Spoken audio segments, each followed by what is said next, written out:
feel the blood creeping up from the heathens. Got will, got fight, got pride, got reason. If they wanna go eat, then you know I'm gon' feed them. If you're coming for me, hope you're ready for a demon. I got eyes in the back of my head, I'm seeing. Take me for granted and you know I'm leaving. I'ma take what's mine with the webs I'm weaving. I could take this crowd from seeing to believing. Got a taste for blood and my tongue keeps bleeding from the words I spit. So sharp, so freezing, so cold. Behold, frostbite they feeling. I could tear you apart or I could go heal them. Don't believe in fate, don't believe in ceilings. I just need a taste and my mind starts peeling. I don't pace myself, I grind on kneeling. Got lust for change, I just love the feeling. I ain't gonna give up. Got too little time, I'ma live up. Head down, push forward through the tough times. Cause anything worth doing is a tough climb. And I ain't gonna give up. Got too little time, I'ma live up. Head down, push forward through the tough times. Cause anything worth doing is a tough climb. Cause I'ma live life for the fight, yeah, I'm here to get it. I got drive, got sight, always have a vision. I don't lie at night, I be in my feelings. I'ma be fine, need time and I'll soon be winning. I live life for the fight, yeah, I'm here to get it. I got drive, got sight, always have a vision. I don't lie at night, I be in my feelings. I'ma be fine, need time and I'll soon be winning. I can feel the blood creeping up from the heathens. Got will, got fight, got pride, got reason. If they wanna go eat, then you know I'm gon' feed them. If you're coming for me, hope you're ready for a demon. I can feel the blood creeping up from the heathens. Got will, got fight, got pride, got reason. If they wanna go eat, then you know I'm gon' feed them. If you're coming for me, hope you're ready for a demon. Samba Flani Mugan Anifla aye Mali Magobatigu Uluka Jekuluba Mimbe ni abewele Nazarakana au Conseil économique, social et culturel ni anyema ye Yakuba Katile Colonel Assimi Goïta aye Yakuba Katile naka jamakulu moko ni bisimila barosigi temelen kofe menye Yakuba Katile ye ale ye kumata akabe jamana nyema Colonel Assimi Goïta fo aka wulika joni cesirla jamana ye kada o fanaka wulika jomi kera jamana nyema fe na kera sababu ye aye chide ndo wuli ku blakata Guinée Conakry kase Guinée Équatoriale Gabon jamana minye Congo RDC kase États-Unis jamana ma ni jekulu ulu ye tamake kase ni yoron belajirina a baara nunu a daminɛ yɛrɛ kɛra min ye o de ye jamana yɛrɛ kɔnɔna ka daminɛ marabolo fɔlɔ ka taa fo marabolo laban na ale ni jamana faba olu ye taama kɛ ni dugu ninnu bɛɛ lajɛlen kɔnɔna la ka se ka taa ɲɛfɔli kɛ jamana kɔnɔdenw ye an bɛ don min na i n'a fɔ bi ka taa jamana kɔnɔdenw hakilinata ɲini jamana mara taacogoya la ka sabu kɛ jamana kɔnɔdenw ka faraɲɔgɔnkan kulu n'a bɛ wele ko société civile olu ka laɲini ye min ye ani an bɛ don min na i n'a fɔ bi fɛrɛ ni hakilina minnu kan ka ta olu fɛ walasa camancɛ fanga in ka kɛ hakilisigi ni basigi la wa a ka falen ɲuman na min bɛ kɛ sababu ye ka se ka jamana kɔnɔden bɛɛ fara ɲɔgɔn kan olu ka wulikajɔ kun tun ye o ye min ye Yakuba Katili ye a ko jamana ɲɛmaa ye wulikajɔ minnu kɛ fana k'a yira jamana kɔnɔdenw na k'a fɔ ale seko ni a damayira a na kɛ jamana ye jamana ka se ka kuma bɔ wa dun ka fa hakilisigi ni basigi ka sabati jamana yɛrɛ kɔnɔ o koɲa ninnu olu b'a fo ka barikada o wulikajɔw la malikura ko n'i ko a ka jɔ a tɛ jɔ cogoya si la fo wulikajɔ ka kɛ jamana kɔnɔden bɛɛ fɛ fo wulikajɔ ka kɛ faraɲɔgɔnkan kulu bɛɛ lajɛlen fɛ minnu bɛ se ka kɛ sababu ye ka se ka an dusukun kala ɲɔgɔn na an ka ɲɔgɔn kanu an ka kɛ ɲɔgɔn fɛ walasa jamana ka se ka basigi camancɛ fanga in ka se ka bɔ ɲuman na Mali kɔnɔ ka se Mali kɔkana ma min ye nin jɛkuluba in ye n'o ye magobatigiw ka faraɲɔgɔnkan kuluba ye n'a bɛ wele ko Conseil économique, social et culturel n'a ɲɛmaa bɛ Yakuba Katile bolo o ye jɔnjɔn dɔ di jamana ɲɛmaa ma a ka wulikajɔ ni cɛsiri la u ka ni sigi senfɛ u k'u b'a yira jamana kɔnɔ ɲɛmaa la olu tɛna saliya u ka wulikajɔ ni cɛsiri la min bɛ se ka kɛ sababu ɲuman ye ka se ka jamana la basigi an lamɛnbaaw Mali ni Risi ka bolodiɲɔgɔnma baaraw a kolo bɛ ka don dɔ bɛ ka fara a ɲɛtaw kan an ka kɛlɛkɛcɛw ani kɛlɛkɛcɛkɔrɔw ka minisiri n'o ye Colonel Sadio Kamara ye alamisa n'o bɛnna mais kalo tile 12 ma ale ni Irisi lasigiden min b'an ka jamana kɔnɔ u ye barosigi kɛ maa min bɛ wele ko Igor Gromyko a yirala k'a fɔ wulikajɔ ni cɛsiri min bɛ ka kɛ Mali ni Irisi jamana fɛ an bɛ don min na i n'a fɔ bi u ye barosigi kɛ ka se ka ɲɛfɔli kɛ o wulikajɔw senfɛ ale ni hakilina ni laɲini minnu bɛ se ka kɛ sababu ɲuman ye Mali ni Irisi ka bolidi ɲɔgɔnma a ka se ka kɛ tɔnɔ ye Mali jamana ni Irisi jamana ma u ye da don o waleyaw la n'i ye koɲɛ in yɛrɛ ta k'u lajɛ min bɛ maaw yɛrɛ jigifa kosɛbɛ o de ye lakanako baaraw ye ka sabu kɛ n'i ye diɲɛ ta k'a lajɛ bi jɔyɔrɔ min bɛ Irisira lakanako la diɲɛ dugukolo sanfɛ o ma dogo maa la olu de ka wulikajɔ bɛ se ka kɛ sababu ye ka se ka Mamudu Cilenw kɛlɛ ka bɔ jamana kɔnɔna la o baara ninnu n'i y'u ta k'u lajɛ an ka finitigilakaw i n'a fɔ jamana ɲɛmaw ani jamana kɔnɔden fan caman bɛ k'a fɔ cogoya min na ko u bɛ ka sebaya sɔrɔ o baara ninnu a yirala k'a fɔ ko Irisi ka dɛmɛ ka ca la kosɛbɛ hali n'a yirala k'a fɔ ko sanga ni waati an bɛ ka kɛlɛkɛminɛnw ale ni hakilina ɲuman minnu sɔrɔ ka bɔ Irisi yɔrɔ o faralen kɔ kɛlɛkɛcɛw ka baaraw kan o kɛra sababu ye ka se ka sankɔrɔtaba di u ma wala de kɛra sababu ye wulikajɔ ni cɛsiri bolodi ɲɔgɔnma Mali ni Irisi cɛ sanga ani waati a koɲɛw ka se ka kolo don min ye Colonel Sadio Kamara ye ale ni Irisi lasigiden an ka jamana kɔnɔ n'o ye Igor Gromyko ye u ye baro sigiba kɛ alamisa o koɲɛw la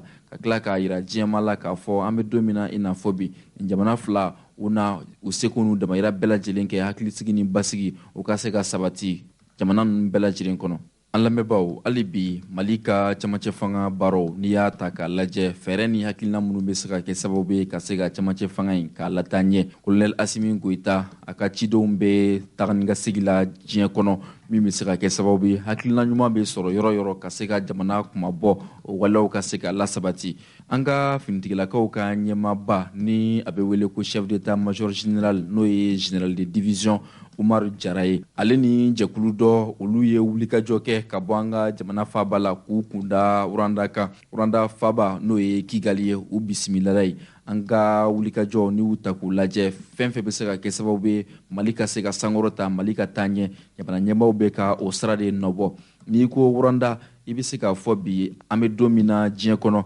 jamana min ye jamana yelenkelen ni ɲɛtaa sabatilen don a kɔnɔ lakanako la dunkafa sabatili ko la politiki kɔn ko la jamana kɔnɔdenw yɛrɛ ka hakɛ sabatili ko la o jamana ye Uranda jamana ye n'i ye a ye k'a fɔ an ka jamana ɲɛmaa Colonel Asimi Goita a ye général de division Umaru Jara ci a ka taa Urandakaw fɛ ani maa min yɛrɛ taara barosigi kɛ o de ye Uranda jamana ɲɛmaa Paul Kagame ye nin barosigi in kɔnɔna la a yirala k'a fɔ hakilinaw bɛ tali kɛ min na dɔwɛrɛ tɛ ale ni Uranda ka bolodi ɲɔgɔnma koɲɛw a bɛ se ka nɔbɔ cogo di fɛɛrɛ minnu bɛ se ka ta Uranda jamana fɛ ka Mali sɛgɛrɛ Mali fana bɛ se ka hakilina minnu ta ka ɲɛsin Uranda jamana ma bolodi ɲɔgɔnma bɛ se ka sabati cogo di walasa Mali fana ka se ka kɛ fitinɛ yelen i n'a fɔ Uranda jamana kɛlen don fitinɛ yelen diɲɛ sanfɛ cogoya minnu na o koɲɛw da dora o la ka barosigi kɛ o la nin hakilina ninnu kɔni bɛ maa jigifa ka sanga ni wulikajɔ ni cɛsiri ye camancɛ fanga tigilamaw fɛ ka sanga ni ko ye an b'a dɔn k'a fɔ jamana fɛn fɛn bɛ se ka kɛ sababu ye ka se ka Mali lataa ɲɛ ni Colonel Asimi Goita n'a ka cɛdenw n'u ye wulikajɔ kɛ ka ɲɛsin o jamanaw ma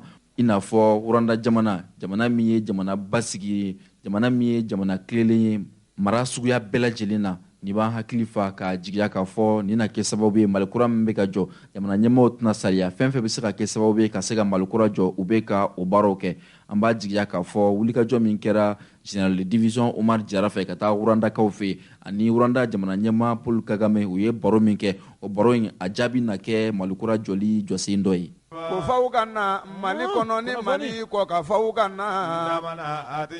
ko n'aw ma na n ka arajo tɛ kuma bi n'aw ma na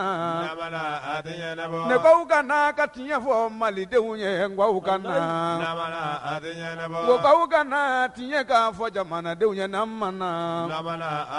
an balimaw an ka jamana faaba a sigida sabanan kiribulon min bɛ yen ni maa caman b'a dɔn procureur Ture ka kiribulon la o kiribulon maaw ye sɛbɛnfura dɔ bɔ min ye jalakili ye ka tila ka wele bila maa kiri yɛrɛ koɲɛw la n'o ye monsieur Jean-Yves Le Drian ye n'o fɔra dɔrɔn yakili bɛ jigin Faransi minisiri la minisiri min ka baara bɛnlen don Faransi ni jamana wɛrɛw kalali ɲɔgɔn na koɲɛw ma a ɲinina ni minisiri kofalen fɛ a ka wulikajɔ kɛ joona joona tɛnɛn n'o bɛ bɛn juin kalo tile 20 ma san 2022 a ka i boli biribiri ka na kiiri tigɛlamaw lamɛn an ka jamana faaba kɔnɔ sigida 3nan na kiiribulon na n'an b'a wele ko commune 3 o tribunali o koɲɛw la. Kiiri tigɛlama dɔw ka kɔrɔfɔ la ka sanga ni nin ko ye malidenw ka faraɲɔgɔnkan kulu n'a bɛ wele ko société civile malienne ni a tɔgɔ dɔ ye ko maliko olu de ye jateminɛ ni sɛgɛsɛgɛliw kɛ ka sanga n'an ka sɛbɛnfura dɔ dilanli ye. Sɛbɛnfura min bɛ wele ko passeport de bɛ kɛ sababu ye yamaruya bɛ di ma nɔgɔya la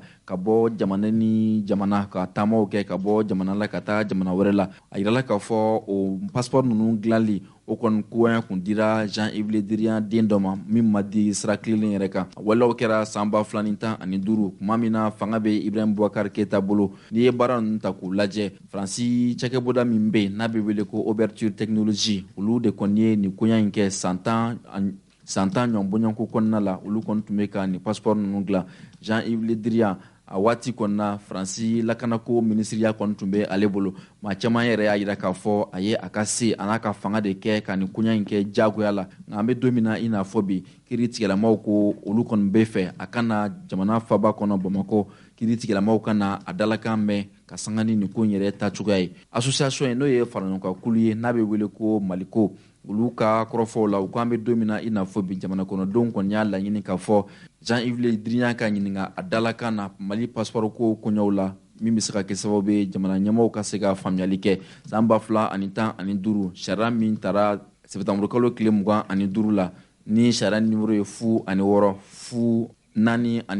o de kɛra sababu ye ka se ka ni passeport dilan in a baaraw kɔni di Jean-Yves Le Drian a ma a fana k'a di a denkɛ ma u k'a kɛ u sago ye. Nka ɲininkali dɔw fana tɛnkola Faransi kunnafonidi sɛbɛn dɔ la n'a bɛ wele ko AFP o ko olu ye sɛgɛsɛgɛli kɛ Faransi lasigiso o yɛrɛ la an ka jamana faaba kɔnɔna la. Lasigiso min b'an ka jamana kɔnɔ n'o ye Faransi ta ye olu kɔni y'a yirula k'a fɔ olu ma sɛbɛnfura sɔrɔ jalakili la sɛbɛnfura min kɔni ɲɛsira Jean-Yves Le Drian ma. Ko faw ka na Mali kɔnɔ ni Mali kɔ ka faw ka na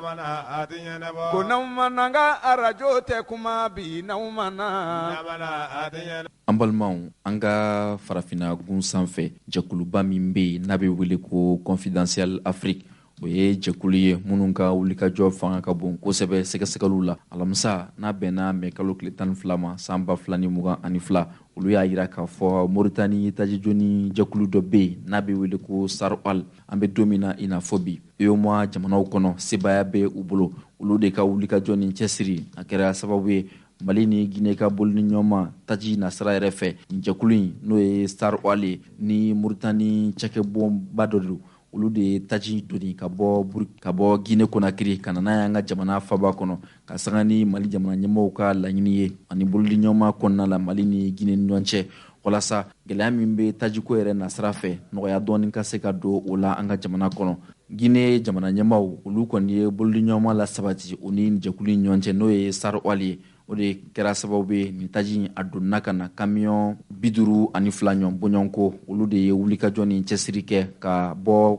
Guinée Conakry ka na fɔ Mali ni Guinée dancɛ la n'o ye Kure Mali ye. Nin jɛkuluba in a y'a jira k'a fɔ u ka kɔrɔfɔ la ko an bɛ don min na i n'a fɔ bi SAROAL ni Mauritanie yɛrɛ tajijoni jɛkulu dɔ don u ka wulikajɔ a kɛlen bɛ sababu ye ka se ka dɔ yɛrɛ don nɔgɔya la farafinna gun sanfɛ. Ne k'aw ka na ka tiɲɛ fɔ malidenw ye n k'aw ka na ko k'aw ka na tiɲɛ k'a fɔ jamanadenw ye n'an ma na. An balimaw an ka jamana kɔnɔna kibaruyaw la min ye alamisa don ye wulikajɔ ni cɛsiri min lasabatila Mali jamana kɔnɔ ɲɛmaw ale ni Guinée taw fɛ ka sanga ni gasoil yɛrɛ ye gɛlɛya catogoya ye camion 52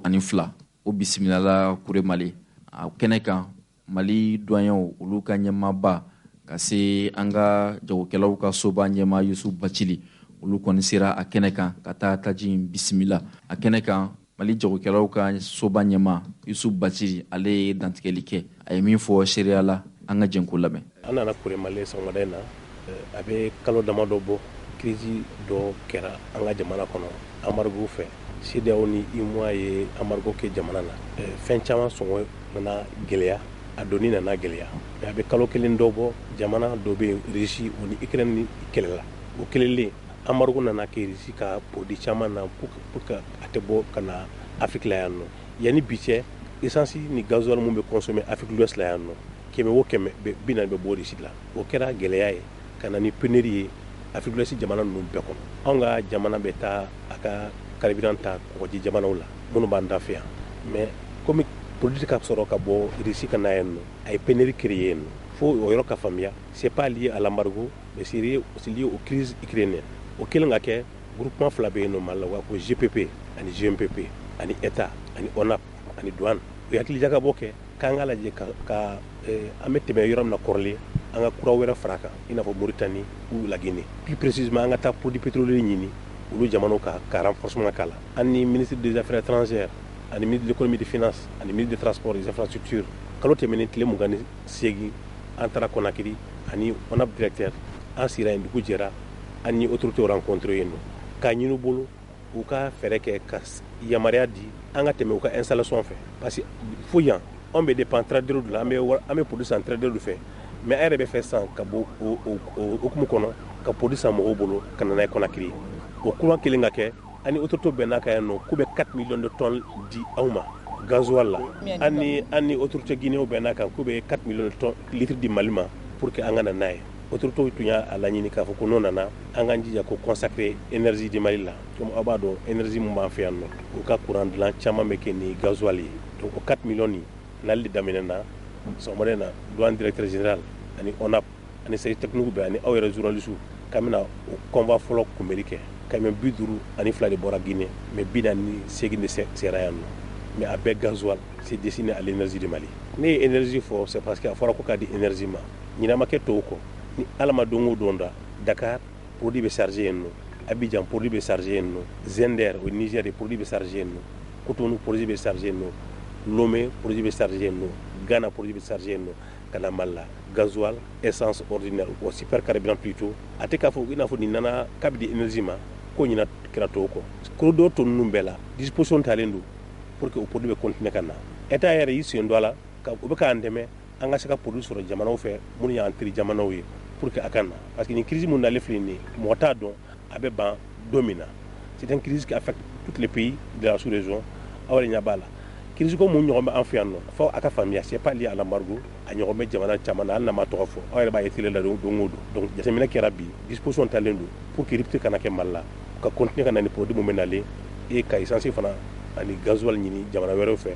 don nata la teliya la ka na n'a ye pour que o de kana gɛlɛya Mali la a kana manquer Mali la plutôt mais a gɛlɛya kun souvent fo aspect ninnu ka fɔ mɔgɔ ye ni produit nana gɛlɛya bɛɛ de b'a senti donc produit bɛ se ka sɔrɔ hali n'a ka gɛlɛn a kɔni bɛna Mali la ni ala sɔnna fana tɛna manquer an balimaw nin tun ye min kɛra kule Mali ka sanga ni bisiminali ye taji citerne 52 n'a kɛra douaniers ka ɲɛma ale ni Yusu Bacili fɛ Mali jagokɛlaw ka soba ɲɛma o kɔfɛ an bɛna lajɛ n'an sera ka Mali jagokɛlaw ka soba ɲɛma Yusu Bacili sɔrɔ taji nalen kɔ a koɲaw bɛ cogo di a ka se ka ɲɛfɔli kɛ an ye. Monsieur le Président, alamisa don an y'a ye k'a fɔ i ni jamana ɲɛmaw ka wulikajɔ dɔ senfɛ aw sera Kure Mali min ye taji citerne 52 ye gasoil a taara o doni ka kunbɛn min bɔra bolodiɲɔgɔnma senfɛ Mali ni Laginɛ jamana ni ɲɔgɔn cɛ. I ye dantigɛli dɔ kɛ yen an y'o dantigɛliw lamɛn an bɛ fɛ k'a dɔn an bɛ don min na i n'a fɔ bi taji ninnu a bɛɛ lajɛlen lasagora douane maaw yɔrɔ Bamakɔ wa. Bon i y'a fɔ cogoya min na kalo tɛmɛnen tile 28 an kun taara Laginɛ k'a ɲini bolo u ka an yamaruya an ka se ka na ni carburant ye ka tɛmɛ u ka jamana kɔnɔ ka na n'a ye Mali la ka mara u ka dépôt kɔnɔ k'o fɛ ka na n'a ye quoi kosɛbɛ an ta kun ye yɛrɛ bon maintenant an selen yen nɔ an y'o kumaw kɛ kɔfɛ an y'a ɲini bolo ni taji de b'u bolo u ka dɔ fara sera ma yanni anw ka taji ka na donc an bɛnn'a kan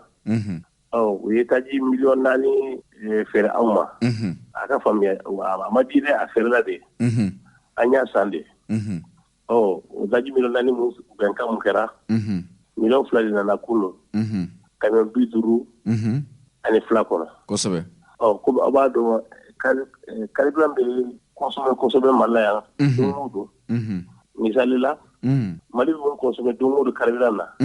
produit bɛɛ n'i y'a fara ɲɔgɔn kan don o don 9,000,000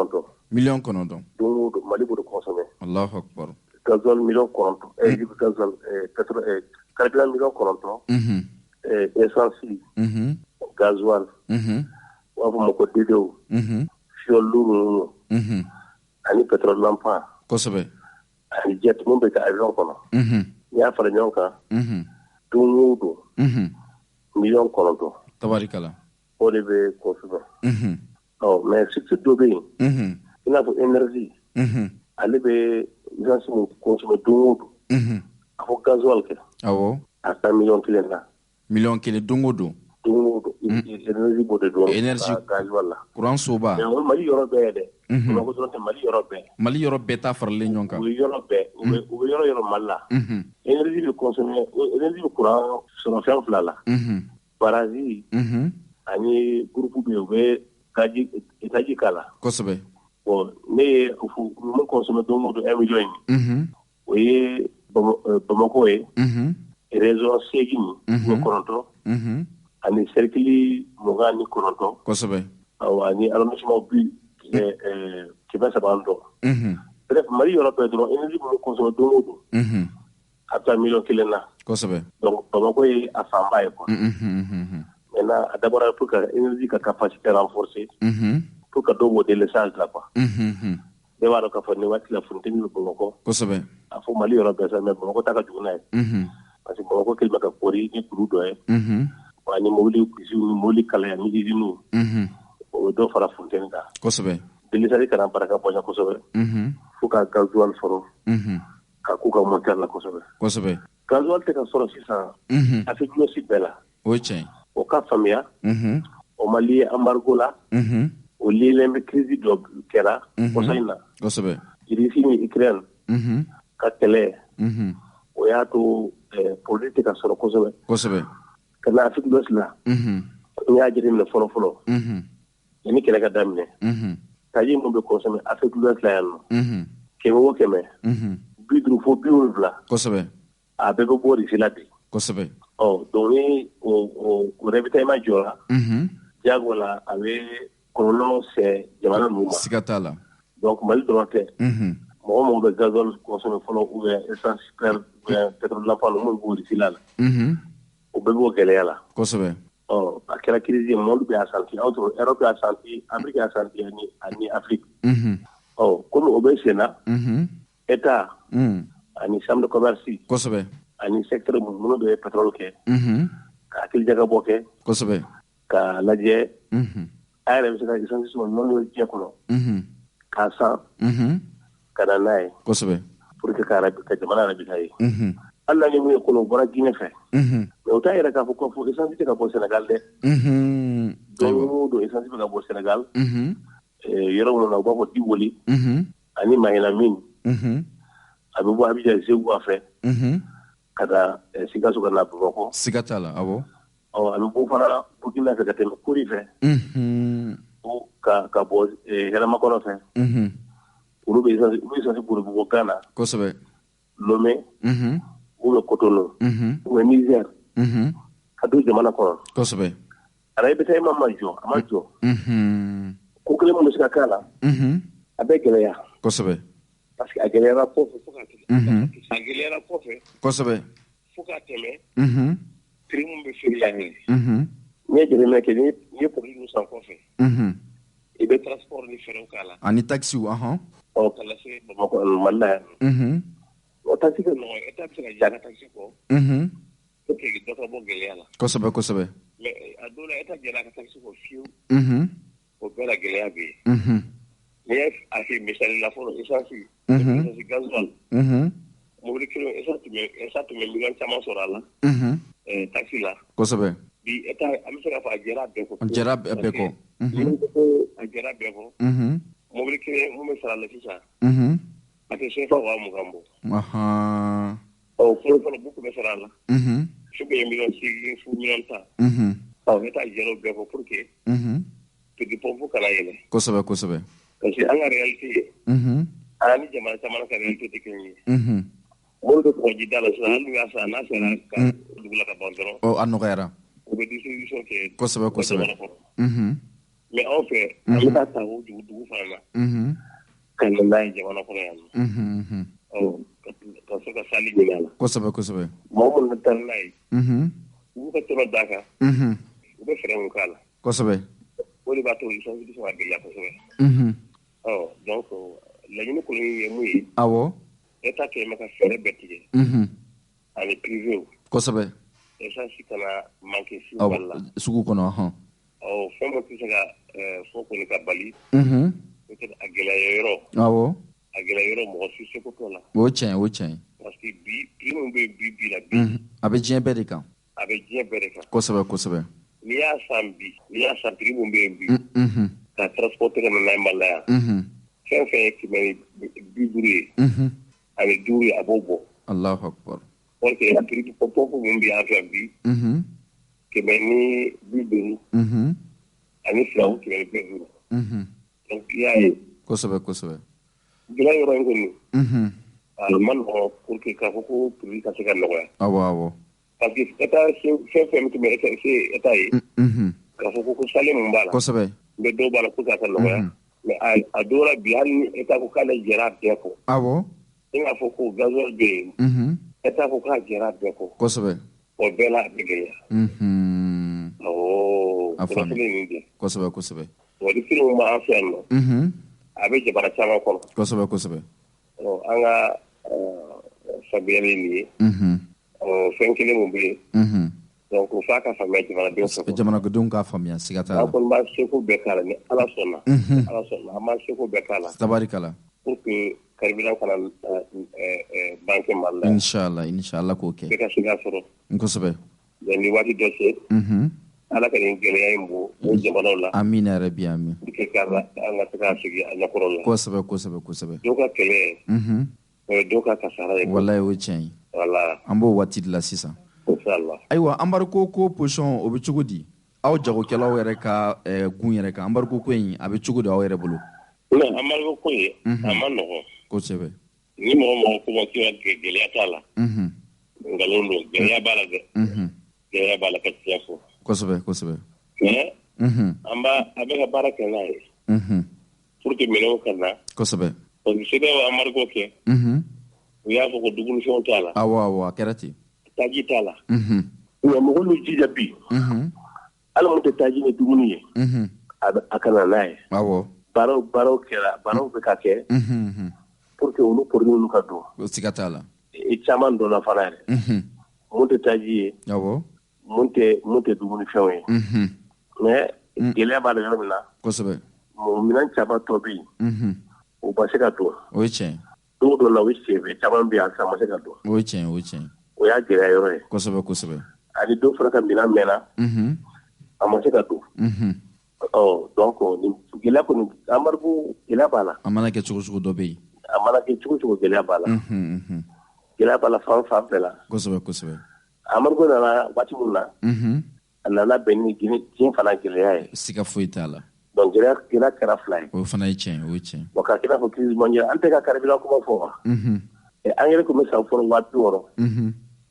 sisan a taara 100 ani 40 na Allahu akbar blé kun bɛ sɔrɔ da mun na a kun bɛ san 300 euro tonne la a i n'a fɔ ko 40 bon sisan a taara fo 70 la ani dɔɔnin na y'a bon mais o anbarigo tɛ fɛn o ye crise in de quoi o ye crise o ye tiɲɛ o t'an anbarigo la an ye fɛn fila de suivi mondial crise nin an bɛ k'o santi kana anbarigo fara kan kosɛbɛ an bɛ k'o fara santi o i n'a fɔ crise fila nana fara ɲɔgɔn kan donc a ma nɔgɔn jamana ma o ye tiɲɛ ani ka fara gɛlɛya min bɛ jamana kɔnɔ depuis 2012 kosɛbɛ rébellion mabɔ o bɔra yen jihadistes nana insécurité bɛ yen bon gɛlɛyaw de fana ka caya dɔrɔn o fana ye tiɲɛ an bɛ ala deli ala de y'a banba ye ala ka an dɛmɛ ka jamana in bɔ ni amina wele kan ka ɲɛsin jamana kɔnɔdenw ma ani commerçant détaillants jamana basigi la jamana mun fɔ de ka bɛɛ ka muɲu parce que c'est vrai que mɔgɔ tɛ se k'a fɔ mɔgɔw ka muɲu gɛlɛya kosɔn o ye tiɲɛ mais n'a nana ni solution wɛrɛ kun t'a la diyagoya fo k'a fɔ bɛɛ ka muɲu quoi o ye tiɲɛ pour que an ka se ka bɔ a kɔnɔ a ma nɔgɔn kosɛbɛ a ma nɔgɔn hali dɔɔni ni mɔgɔ ti ma k'a ka nɔgɔn a ma fɛn jɛlen fɔ o ye tiɲɛ gɛlɛya b'a la kosɛbɛ siga t'a la mais an bɛ mun ɲɔgɔn kɔrɔ pour que ni waati cɛ pour que jamana bɛ se ka bɔ nɔgɔya kɔnɔ kosɛbɛ kosɛbɛ parce que n'i y'an ka jamana lajɛ gɛlɛyaw de ka ca gɛlɛyaw de fara fara ɲɔgɔn kan insécurité bɛ yen nɔ jamanadenw bɛɛ bi laɲini mun ye ala k'an dɛmɛ an ka se ka bɔ o kɔrɔ kosɛbɛ kosɛbɛ baloko gɛlɛya nana don a la awɔ abanko ko nana don a la kaji gɛlɛya ko nana don a la bila siga t'a la donc n'i y'a fara ɲɔgɔn kan a ka ca quoi a ka ca politiko ko gɛlɛya fana bɛ yen o ye tiɲɛ a gɛlɛyaw ka ca o ye tiɲɛ ayiwa Yusuf Bacila an b'i fo aw ka wuli ka jɔ la ala ka baara ɲɛ aw bolo ka se ka jamanadenw fara ɲɔgɔn kan basigi ka sabati inshallah merci Kunamana lamɛnbaa jama sigilen bɛ n'aw mana ko faw ka na Mali kɔnɔ ni Mali kɔ ka faw ka na ko n'aw mana n ka arajo tɛ kuma bi n'aw mana ne k'aw ka na ka tiɲɛ fɔ malidenw ye n k'aw ka na. An balimaw ka sanga ni gɛrɛndɛ ye min binna Mali jamana kan a kɛra sababu ye Mali jamana ɲɛmaaw kɔni ye sira wɛrɛ bɔ ka u kunda Moritani ale ni Laginɛ Konakiri o port kan walasa an ka donu minnu bɛ bɔ diɲɛ setigi jamanaw la a ka tɛmɛ ni port ninnu fɛ ka don an ka jamana kɔnɔ nɔgɔya la n'i ye o kɔɲɔw ta k'o lajɛ a na kɛ sababu ye Mali ka se ka bolili ɲɔgɔn la sabati ani jamana wɛrɛw ni ɲɔgɔn cɛ o kɔɲɔw la an ye wulikajɔ kɛ ka don dugu kɔnɔ ka jamana kɔnɔdenw ɲininka u fɛlata ye min ye ka sanga ni o waleya ye jamana kɔnɔdenw ye min fɔ o filɛ nin ne tɔgɔ Amadu Sekuso n ye juriste ye ne ka jate la Mali ye état souverain ye Mali ka indépendance b'a bolo jamana o jamana y'a diya a n'olu bɛ baara kɛ ɲɔgɔn fɛ o tɛ kojugu ye mais ne kɔni ka hakilila ye mun ye an ka bɔ nin kɔnɔ n'an bɔra nin kɔnɔ o tuma na jamana bɛ se k'a yɛrɛ sɔrɔ parce que embargo ko ni sanction ko a man ɲi jamana ma a bɛ jamana segin kɔ anw yɛrɛ y'a mɛn k'a fɔ ko Mauritanie yɛrɛ niveau la k'u ye dɔ fara ka frais de douane ni frais de port kan n'i yɛrɛ ɲɛsin maa fila ma anw maa fila yɛrɛ bɛ se k'u ka sariya genge kan don dɔ dɛ donc mun ka ɲi an ka bɔ nin kɔnɔna na an ni CEDEAO ka bɛn nin crise in ka ban parce que bɛɛ y'a dɔn k'a fɔ jamana in bɛ yɔrɔ min na gɛlɛya b'a kan ɲɛmaa minnu bɛ yen u k'a dɔn k'a fɔ jamanadenw sɛgɛn bɛɛ n'o dɔnna ka ban o tuma na an b'i fɛ an t'i fɛ o ko tɛ jamana yɛrɛ ka se ka lafiya mago b'o de la o de ye hakilina ye. Waaleykum salaam wa rahmatulah. Bubakar Jakite. Ne kɔni hakili la a man ka to nin fila ma mais an ka nin fila minɛ fɔlɔ k'a lajɛ parce que depuis gɛlɛya ye Mali sɔrɔ ne hakili la jamana damadɔni de bɛ minnu sɔnna k'a fɔ k'u bɛ Mali dɛmɛ ne hakili la Laginɛ ɲin b'o la donc mɔgɔ minnu fɔlɔ nana k'u bɛ an dɛmɛ an ma olu minɛ n'an bolo fila ye a bɛ kɛ sababu ye mɔgɔ wɛrɛw fana bɛ se ka na anw dɛmɛ est-ce que y'a faamu parce que an ni Laginɛ ne hakili la u b'a fɔ cogo min na yɛrɛ an bɛɛ jamana kelen de an bɛɛ bɔra poumon kelen na quoi parce que an ka fɛn caman bɛ yen nɔ a ka surun ɲɔgɔn na hali feere sira fɛ sira caman fɛ an ni Laginɛ de bɛ ko caman kɛ est-ce que y'a faamu ne hakili la non gɛrɛn tɛ ne hakili la nɔgɔya caman kɛra la parce que minnu yɛrɛ gɛrɛn tɛ sira an kan an bɛ don min na i ko bi u yɛrɛ bɛ yɛrɛ ɲini na parce que gɛrɛn tɛ kun dabɔra min kama a ma ko ye parce que a kun dabɔra de ka fiɲɛ tigɛ Mali la olu yɛrɛ ɲɛ b'a la opportunité wɛrɛw nana min ka girin n'olu yɛrɛ ka sira ye donc a dabɔra min kama a ma ko ye donc moi je pense que an bɛ sira min kan an bɛ taa o de kan u bɛ gɛrɛntɛ min sira a gɛrɛntɛ a t'an dɔrɔn kan parce que gɛrɛntɛ ye fila de n'i ye gɛrɛntɛ siri mɔgɔ kan a tigi ka fɛn dɔ bɛ e fɛ e yɛrɛ fana ka dɔ b'a yɛrɛ fɛ yen an bɛ balo ɲɔgɔn na de a tɛ i n'a fɔ an dɔrɔn de bɛ balola olu la olu yɛrɛ fana ka fɛn dɔw bɛ anw fɛ yan nɔ donc n'a kɛra gɛrɛntɛ a gɛrɛntɛ bɛ bɔ olu la fɔlɔ ka sɔrɔ ka se anw ma donc gɛrɛntɛ ye côté kelen tɛ quoi maliyɛnw kana kɛ i n'a fɔ gɛrɛntɛ mana da anw kan a bɛ kɛ anw dɔrɔn de ka côté o tɛ gɛrɛntɛ jamanaw bɛ balo ɲɔgɔn na di an ka minɛn dɔw bɛ taa kɔfɛ minɛn dɔw fana bɛ na donc ni gɛrɛntɛ kɛra olu ka minɛn minnu bɛ na o fana ye gɛrɛntɛ de ka lase olu ma parce que mɔgɔ dɔw de b'u ka wari don u la u bɛ t'u fɛ yen nɔ donc gɛrɛntɛ tɛ yɔrɔ sira kelen kan quoi a bɛ côté bɛɛ fɛ an ka nin waati ninnu na tɛmɛ nin cogoya la fɔlɔ ne kɔni hakilina o ye quoi waati damadɔni de don a bɛ tɛmɛ. ne fɛnɛ ta ye min ye n b'a fɔ o ye ko ɲɛnamaba ye parce que an b'a jateminɛ depuis lawale an bɛ baara kɛ ni Sénégal dɔrɔn de an bɛ Bamako Sénégal vraiment n'a y'a lajɛ ka taa yɔrɔ wɛrɛw fɛ donc a bɛ ko nɔgɔya an bolo quoi an bɛ min fɔ autorité mɔgɔ ɲɛna u k'a lajɛ u ka sirako fana jateminɛ parce que n'a mɛn minɛnw min na mais o k'a sɔrɔ sira fana ka ɲi quoi u b'a fɔ Bamako Guinée Bamako k'a sira tɛ sɔn kosɛbɛ mais ka da ni Kuré Mali ka na Bamako o sira kɔni ka fisa an k'a lajɛ u ka siraw dilan hali Mauritanie fana ta in fana bɛ ten quoi u ka sira ɲɛnamaw dilan ka d'a ma pour que an ka minɛnw kana cogo min na an b'a lajɛ cogo min na nin ye ko ɲɛnamaba de ye n'an sera ka port tila a ka ɲi trop parce que commerçant a b'an lafiya fana a bɛ douane a bɛ ko caman bɔ an ka douane ni fɛnw na concurrence bɛ na prix bɛ nɔgɔya an bɛ min kɛ dɔrɔn gouvernement kɔni o b'u se la an bɛ dugawu kɛ ala k'a ɲɛ ka d'an ma hali bi voilà donc o d'an hakilina ye merci beaucoup. an b'a yɛrɛ sira n tɔgɔ ye Kolaba. ayiwa embargo binna Mali kan a kɛra sababu ye Mali ɲɛsin Mauritanie port ni Guinée port ma e fɛla ta ye mun o la. wallahi alima an sɛgɛnna an tɔɔrɔ la wallahi alima an bɛ yɔrɔ min an ka taa Sénégal an kɔrɔ yan nɔ ou bien an ka taa Laginɛ an kɔrɔ yan o da ka d'an na ni fɛn bɛɛ ye wallahi an sɛgɛnna dɛ parce que ne ye mobili baarakɛla de ye san 30 b'a la mais sisan de y'a baara in jɔ dɔɔnin o de y'a kɛ ten wallahi an sɛgɛnna parce que ne terikɛw bɛɛ bɛ mobili baara de la ne n bɛ kar an b'o dɔrɔn de la u ka embargo in bɔ yen wallahi alima bi an bɛ yɔrɔ min an sɛgɛnnen don hali an minnu sama minnu bɛ d'a ma an t'a sɔrɔ wallahi ala sago sago u k'a bɔ yen wallahi embargo ka bɔ yen. alhamdulillah o diyara n ye kosɛbɛ ni nin tun ma kɛ an kun t'a dɔn ko dɔw bɛ yen nɔ Laginɛ filan kɛrɛfɛ yan yɔrɔ la ja Laginɛ yɛrɛ an t'a dɔn ko minɛnw yɛrɛ nɔgɔya ka di Laginɛ ka tɛmɛ yan yɔrɔ la o le ka taa fo Sénégali ka bɔ fo Sénégali ka na ni minɛnw ye an bɛ taa Laginɛ an kɛrɛfɛla la an bɛ minɛnw ta ka na n'a ye Laginɛ n'anw bɛɛ ye kelen o Laginɛ bɛ komi Mali de dɔrɔn Mauritanie la même chose an yɛrɛ y'a mɛn yɛrɛ ko minɛn caman yɛrɛ bɛ sira la ka na o diyara n ye o bɛnna ma ni sanction in tun ma kɛ an tun tɛ se ka dɔn ko dɔ bɛ jamana kɔnɔ o diyara n ye trop an yɛrɛ y'a dɔn sisan de ko Mali bɛ ka kɛ Mali ye voilà sisan de an y'a dɔn Mali bɛ ka kɛ Mali ye bon n'Ala sɔnna a ma juguw bɛ malo inchallah a ye sangani di yan n ka hakilina fɔ o kan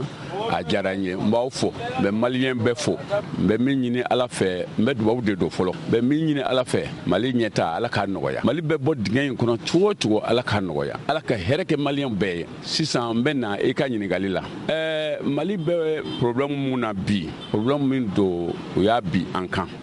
ni gɛrɛtɛ dun binna i kan cogo façon dɔ la a cɛ ka ɲi i ka wuli i ka yiri i k'i yɛrɛ ɲini o ye a bɛ kɛ komi n'i ka kɔgɔ binna bɔgɔ la i b'a ta ka nɛnɛ n'i bɛnna ni ɲuman ye an ka yɛrɛ ɲini kɛra o ye n'i ye anw selen Mauritanie port ma o tɛ ko n'a cogo ye o ye ko n'a cogo ye n'o tɛ depuis lawale bɛɛ b'a dɔn k'a fɔ problème min bɛ an ni Mauritanie cɛ an ni Mauritanie furadama ma deli ka ja ne b'o fɔ n da camancɛ la an ni Mauritanie furadama ma deli ka ja an ka problème bɛɛ Mauritanie nka ni problème nana i kan jagoya ko dɔ bɛ yen i b'o bila kɛrɛfɛ i b'i yɛrɛ ɲini o de y'an se Mauritanie ma nka Mauritanie sira man ɲi a port man ɲi Mauritanie sira man ɲi a port man ɲi Laginɛ sira o fana ka fisa ni Mauritanie sira ye nka ni y'an selen Laginɛ sira ma o ye ɲɛnguwan de fana ye o y'an yɛrɛ nɔ ye an balima de ye Laginɛ ye an ye Laginɛ bila k'an ɲɛsin mɔgɔ wɛrɛ ma o mɔgɔ wɛrɛ kelen ka u sen fili an kɔnɔ bɛ o de y'a to an hakili jiginna Laginɛ na bi o de y'a to an hakili jiginna Laginɛ na bi n'o tɛ Laginɛ ye port mun d'a ma a t'an bolo yɔrɔ si u ye kɛnɛ min d'a ma Laginɛ a t'an bolo yɔrɔ si mais an ka ɲɛmɔgɔ ma se k'a dilan u ma se k'a dilan bi a gwanlen ban da la bi Laginɛkaw de wulila ka fara an kan ne b'u fɔ u b'u ka ɲɛmɔgɔw fɔ u ye bɛ ka dɛmɛ min don Mali ma n b'u fɔ u balimaw de y'an ye u kana an ka ko lajɛ u kana an ka ko lajɛ an bɛ gɛrɛntɛ dilan bi u k'u bolo don an kɔrɔ bi k'u bolo don an kɔrɔ ayiwa a bɛ fɔ ko i gɛlɛya waati o de ye waati i b'i teriw dɔn Mali ɲɛmɔgɔw u kan ka hakili sɔrɔ ten ta u ka hakili sɔrɔ ten to tɛ Mali la to si yɛrɛ de tɛ Mali la bi donc yagoya don an ka wuli an k'an yɛrɛ ɲini Mali kan ka yɛrɛ ɲini yɔrɔ o yɔrɔ fɛ ni an b'an yɛrɛ hɔrɔnya sɔrɔ yɔrɔ o yɔrɔ fɛ an kan k'an ɲɛsin yen ma bi an kan k'an ɲɛsin yen ma bi mais n fana b'a ɲini Mali ɲɛmɔgɔw fɛ u k'u jija u ni CEDEAO ka bɛn parce que n'u ni CEDEAO ma bɛn an ni yɔrɔ si tɛ bɛn n bɛ hakili lajigin Choguel bɔra Qatar ministre y'a fɔ Choguel ɲɛna olu b'u bolo don Mali kɔrɔ mais ko Mali k'i jija an ni opinion international ka bɛn ko la o kɔrɔ ye mun ye bɛɛ bɛ siran i kundɔnni de ɲɛ olu b'an dɛmɛ mais olu ka anw ka dɛmɛ kɔrɔ olu yɛrɛ kana na problème sɔrɔ a kɔrɔ de y'o ye o de kosɔn u ko an ni opinion international ka se ka bɛn donc ne b'a ɲini u fɛ karata kolo o ka fisa da la ani fɛn tɛ da la o ka fisa ani fɛn tɛ da la o k'o jija i bɛ fɛn dɔ minɛ bi sini i b'i to kɔnɔ k'i yɛrɛ labɛn n'o tɛ Mali sɛgɛnna Mali denw ɲanina Mali denw sara caman yɛrɛ de sara a ma nɔgɔ a tɛ se ka fɔ k'a ban ni an hinɛ tɛ maa wɛrɛ la an hinɛ kan ka don an yɛrɛ la an bɛ bɔ sira o sira fɛ n'a bɛ kɛ sira ɲuman ye an ma Ala ka o sira jira an na Ala k'o jira an na sunkalo yɛrɛ min tɛmɛna o lahɔrɔma kosɔn Ala k'o sira jira maliyɛnw na an b'o ɲini Ala yɛrɛ fɛ n'o tɛ to si tɛ kolokolo la dɔ kɛra yayiri fasa la sa Mali ɲɛmɔgɔw u k'a lajɛ an kɔni b'u kɔ anw bɛ si kɔngɔ na bi mais an b'u kɔ an bɛ jɛ n'o sikɔn na n'o sikɔn an bɛ jɛ n'o ye pour que an ka yɛlɛma hɔrɔnya an k'o sɔrɔ parce que e ko k'i bɛ ka sikɔn na k'i ti sɔn mais n'i yɛrɛ lanɔgɔla dun o y'a ko to bɛɛ tiɲɛlen ye dɛ an ka jɛ n'o sikɔn ye an ni Mali ɲɛmɔgɔw ka bɛn an k'an ka yɛlɛma hɔrɔnya sɔrɔ fan bɛɛ fɛ hɛrɛ bɛ na o kɔfɛ an yɛrɛ kɔni tɛ bilen ne bɛ san 60 ni ko la bi mais an ka denmisɛnninw olu ka sini ma sini hɛrɛ olu k'o sɔrɔ n'o tɛ an kɔni tɛ bilen denmisɛnninw dɛ olu k'o sɔrɔ n ka kuma n bɛ dan ye aw ni ce aw ni baraji ɲɛ taa mɔgɔ n b'aw fo ala k'aw ɲuman se. Chéri ya macaroni ka di dɛ. Ni macaroni lakika ye pastaroma ye alikama mugu gɛrɛgɛrɛ ye min bɛ dilan an yɛrɛ fɛ Mali la yan Kapal SA fɛ macaroni pastaroma a ye ɲɛna cɛ ka ɲi wa a dundala ka di pastaroma a sugu ka ca yaasa bɛɛ ka ni dingɔ sugandi escargot fizeli spaghetti vermicelle ani bayani a bɛ sɔrɔ butikiw alimentation supermarché sugu Mali fan bɛɛ n'aw mago b'a caman san ta la aw ka se goloni na u jabala bala wala a bɛ weleli kɛ 20 21 65 30 20 21 65 30. Pasta Roma a nandan ka di a nama kɛrɛfɛ tɛ. Awɔ Pasta Roma nandan ka di a nama kɛrɛfɛ tɛ. Ko nama lamɛnbaa jama sigi bɛ n'aw ma na ko faw ka na Mali kɔnɔ ni Mali kɔ ka faw ka na ko n'aw ma na n ka arajo tɛ kuma bi n'aw ma na ne k'aw ka na ka tiɲɛ fɔ malidenw ye n k'aw ka na. Bi an ye wele bila Isaka Oji ma maa 2 de bɛna ɲininka arajo ɲɛta tɔgɔ la Abdu Watara Ibrahim Jawara Isaka Oji bɛna an ka maa weleli kosɛbɛ Mr. Jimi bisimila. Alhamdulillah an bɛ ala tanu ka ala barikada k'ala deli ala k'an bɛn sababa ma ɲɛta lamɛnijɛkulu bɛɛ lajɛlen fo ka daminɛ ni duwawu ye k'ala deli ala ka jamana basigi ala ka jamana tanga maa o maa bɛ jija ni cɛsiri la jamana in basigili la danbe tangali la silamɛya yiriwali la ka bɛɛ lajɛlen fo ka duwawu kɛ bɛɛ ye ka duwawu ɲini bɛɛ fɛ k'aw yɛrɛ fana fo aw ka wulikajɔ faso ko la min b'a to jamanadenw ka se ka maaw hakilila dɔn yani n ka don kuma kɔnɔ il est bon que je précise n bɛ kuma en tant que chef de parti politique n'o ye parti kulu min tɔgɔ ACRT parti faso ka wele n b'o ɲɛmɔgɔya kunna an bɛ kuma hukumu kɔnɔna la ni ala ka diya ye. Président Isaka Oji n'i ye jamana lahalaw lajɛ bi jamana kɔnɔden caman bɛ kule la a yɛrɛ k'a fɔ an bɛ waati min na bi gɛrɛntɛ min b'an kunna min ye sɔrɔ ye o kɔni nagasira kosɛbɛ en tant que président d'un parti politique e yɛrɛ ye jamana lahala ye cogo jumɛn la. Bon nin kuma in ka nɔgɔn ka jaabi nka kuma n'a bɛ jaabi hakili de bɛ kuma laɲini faamu jamana in ye kodɔn jamana ye jamana in ye hakilima jamana ye jamana in ye diinɛ jamana ye jamana in ye koba caman kɛ diɲɛ yɛrɛ yiriwali la ni wagati laban ninnu na kɛrɛnkɛrɛnna farafinna ɲɛtaga la mais mun de ye jamana sigi a sentɛgɛ kɔnɔ mun de ye jamana bila lahalaya kɔnɔ bi maa minnu bɛ kodɔn maa minnu faamuyalen don maa minnu bɛ jamana in kunun dɔn n'olu kɛlen don kɛrɛfɛdenw ye dɔwɛrɛ tɛ parce que hakilila dɔ de warakatara jamana kɔnɔ ni min kumana n'o ma bɛn wa kuma labɛnnen min bɛ jamana kɔnɔ i bɛ buruja i fa bɛ neni i ba bɛ neni o yɛrɛ dɔrɔn tɛ min ye ka hayi sariya ta k'o instrumentaliser k'i nɔ minɛ nin bɛɛ nana don politiki baara la bon fo an ka ko dɔw bɔ ɲɔgɔn na ni jamana n'an sɔnna ko politiki de b'a mara n'o y'a constitution ye donc diyagoya don politiki hakililaw bɛ fɔ n'a y'a sɔrɔ ko jamana danbe n'a diinɛ don o diinɛmɔgɔw olu b'o kiiri dɔn olu b'o sariyaw ta yɔrɔ dɔn olu b'o faamuya di an yɛrɛ de ye taabolo dɔ d'an yɛrɛ ma ko tiɲɛ don an ka jamana ye diinɛ jamana don ko danbe jamana don ko nka k'a bɛ mara ni politiki min ye n m'a fɔ a ka ɲi a man ɲi ko la république démocratique et laïque et républicaine bon i tɛ se k'o fɔ ka tila tugun ka t'i biri kuma kuraw kɔfɛ kuma minnu ye laɲiniw ye minnu tɛ sariya kɔnɔ bon i ko mun ye jamana sigi a sentɛgɛ kɔnɔ gɛlɛya parce que i ye gɛlɛya de fɔ ne de ko a sigira a sentɛgɛ kɔnɔ gɛlɛya in tɛ dɔwɛrɛ ye o n'a y'a sɔrɔ diinɛ kuma dɔ e b'o jaabi e yɛrɛ ye karamɔgɔ ye an bɛ karamɔgɔ arajo de la donc an tɛ diinɛ ɲɛmɔgɔ ye an ye mukalidu an tɛ taa o baabu la n'o tɛ o jaabi ka nɔgɔ diinɛ sira fɛ mais jamana in fana ye diinɛ jamana de ye ni kumana cogo o cogo ni diinɛ mɔgɔ m'a yɛrɛ ye kuma la i ka kuma ye kuma tɔ ka jɛ tɛ dɔwɛrɛ ye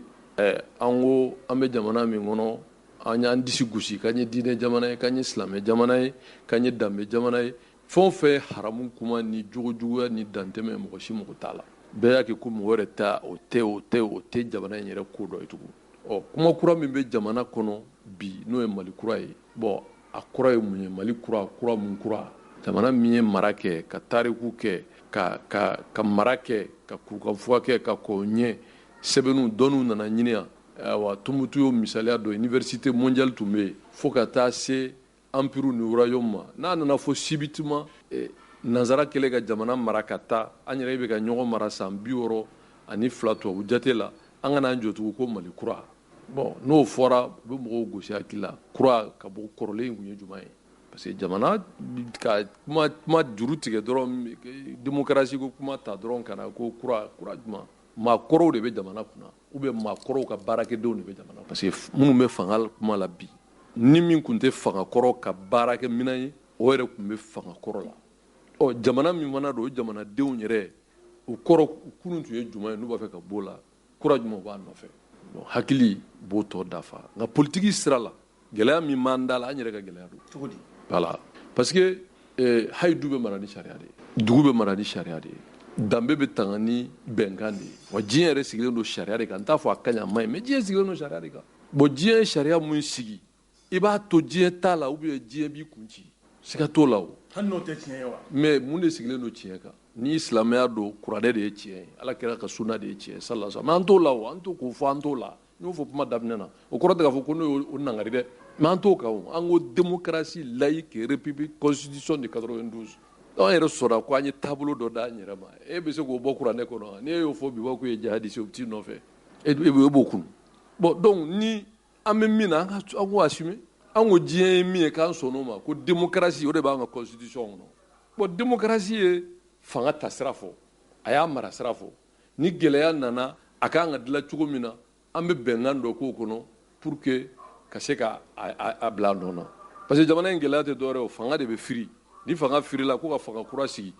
aw yɛrɛ ɲumana bamanankan na ko gerebɔ tɛ kɛ wɔyɔ kɔ n'o tɛ transition ma daminɛ bi o Modibo Keyita binna transition kɛra Musa Tarawele fanga ta il était lieutenant mais Musa Tarawele kun ye Modibo Keyita ka minisiyɛnw ka ɲɛmɔgɔ de ale kun b'u former mais Musa kɛlen ka fanga ta ni Cogoro ni Karibu ko kalo wɔɔrɔ k'u bɛ fanga di civils ma u ye san 22 ni kalo 8 k'a kɔnɔ ka 10 ans kɛ CMLN na comité militaire de libération mɔgɔ caman bɛ kule la bi a bɛ hakɛ to o t'o dɔn tilara to IDPM créeli senfɛ de Cogoro ni Karimu ni Kismaw minɛna donc IDPM nana sigi ka san 10 kɛ fanga la démocratie nana wuli ni sira min ye o de ye ko ka diɲɛ yɛlɛma ko mɔgɔ kelen i bɛ fanga la kudayi ko ka dabila k'a ka kɛ kalata ye jamanadenw wulila ka jɔ diɲɛ ye Mali dɛmɛ o la Faransi min n'u bɛ kule la o Faransi de ye Mali dɛmɛ k'o abuti ne t'a fɔ a ka ɲi a ma ɲi mais c'est ça l'histoire donc o nana sigi san 30 kɛra o la bi bɛɛ wulila ko démocratie man ɲi ko o maracogo man ɲi ko de ye jamana ci o de ye jamana kari a bɛ bilan de bɛ kɛ o mais hali kunun e yɛrɛ tun t'o kan non ne ko a marabagaw caman bɛ yen o ma jamana dɛmɛ démocratie sira fɛ mais je n'ai jamais remis en cause la démocratie c'est comme bi an bɛ min na transition soutien fɔlɔ ye ne de ye o ala ta kɔfɛ mais bi ne bɛ jate mɔgɔ ye ko mɔgɔ min b'a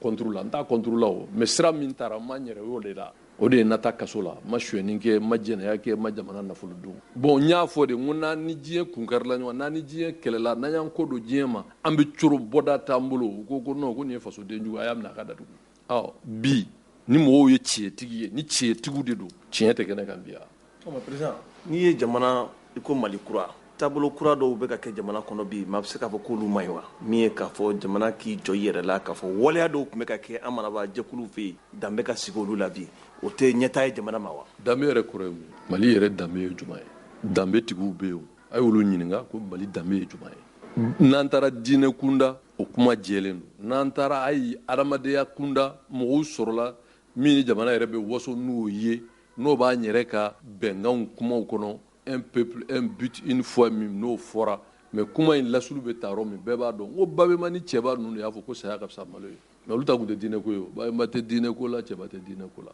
mais u ko saya ka fisa malo ye u y'o fɔ ni hakilila minnu ye o dɔnnen don k'an yɛrɛ an ka kɛ hɔrɔn ye hɔrɔnya ye fɛn damadɔ de ye hɔrɔn bɛ min fɔ a b'o kɛ mais layidu tɛ mɔgɔ min na o ye hɔrɔnya bɛnkan min tɛ dafa ni mɔgɔ min ni mɔgɔw cɛ o ye hɔrɔnya o ye kelen ye filanan ye min ye adamaden n'i yɛrɛ sɔnna ka don jɛ min kɔnɔ don min n'i bɛ bɔ i bɛ bɔ de da fɛ ne tun bɛ nin jɛ in na ne y'a ye n ka jamana ka intérêt t'a la o tuma jamana ko ka bɔ o tuma n bɛ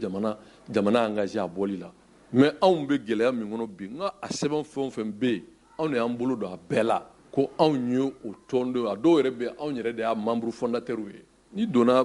tɔn na tɔn sariya bɛ boli kan mais tɔn ye tilennen don tɔn tilennen tɛ o kuma wɛrɛ de ye n ka faamuya la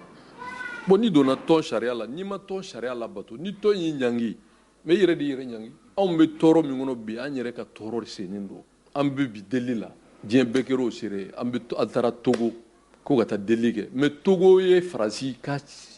sokɔnɔden de ye o ɲasin bɛ EADMA ye Faransi ka mɔgɔ sigilen de ye farafinna o den min bɛ yen n'o ye fɔr o ye Faransi ka denmisɛnnin de ye an ma malo ka ban ni malo tɛ fila ye an ma malo ka ban. Ayiwa min ye camancɛ fanga ta cogoya ye an ka finitigilakaw hali ni sebaya ma kɛ 100-100 sara la ka dafa an y'a ye k'a fɔ kɛlɛkɛminɛn caman sɔrɔla marabolo caman bɛ yen olu bɛ ka labila ka bɔ maaburutilenw bolo e fɛlata ye mun ye o fana na. I b'a dɔn an bɛɛ sɔrɔsi bɛɛ somɔgɔw bɛ sɔrɔsi ne yɛrɛ buraw b'a la n denw b'a la n dɔgɔninw b'a la n sigiɲɔgɔnw b'a la n ka dugulamɔgɔw b'a la non sɔrɔsi ko in y'an bɛɛ de sa mɔgɔw kana sɔrɔsiya ta ka b'o kɛ manaku ye ka jamanadenw kɔ don ɲɔgɔn ma tout le monde est armé an bɛɛ armé de ye o a ka d'anw bɛɛ ye an ka Mali ka kɛ première puissance du monde bon ni mɔgɔ bɛ kumaw la an bɛ dugawu kɛ su ni tile ala ka an ka wolomasiri tabagaw dɛmɛ u ka se ka jamana lakana mais mɔgɔ de tɛ se ka bureau kɔfɛ ka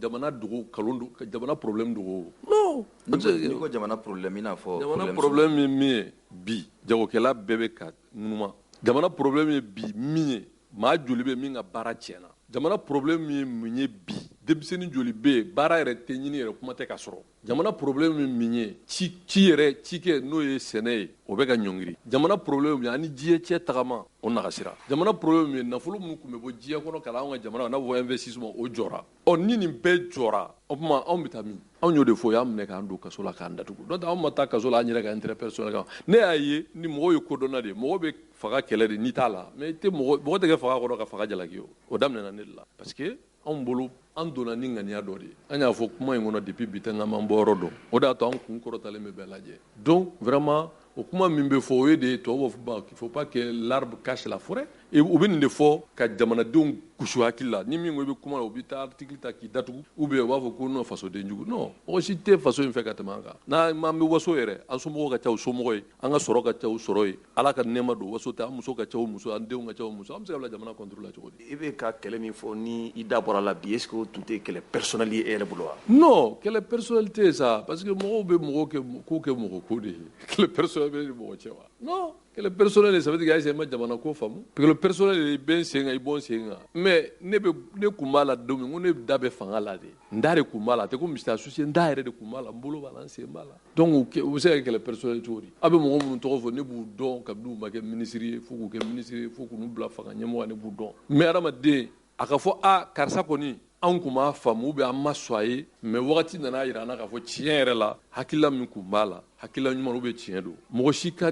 laɲini tɛ i ka jamana ka to kɔ mais n'i ye fɛn dɔ natɔ ye a bɛ fɔ bangebaga n'a den misaliya dɔrɔn de don tuma dɔ la a bɛ den bugɔ tuma dɔ la yɛrɛ a bɛ den tɔɔrɔ fo den b'a miiri k'a fɔ ko bangebaga y'a jugu ye mais est ce que a b'a dabɔ den tɔɔrɔli de kama peut-être a ka siniɲɛsigi hɛrɛ de don mais den peut-être que den tɛ se k'o faamu o don bon donc un dirigeant doit être visionnaire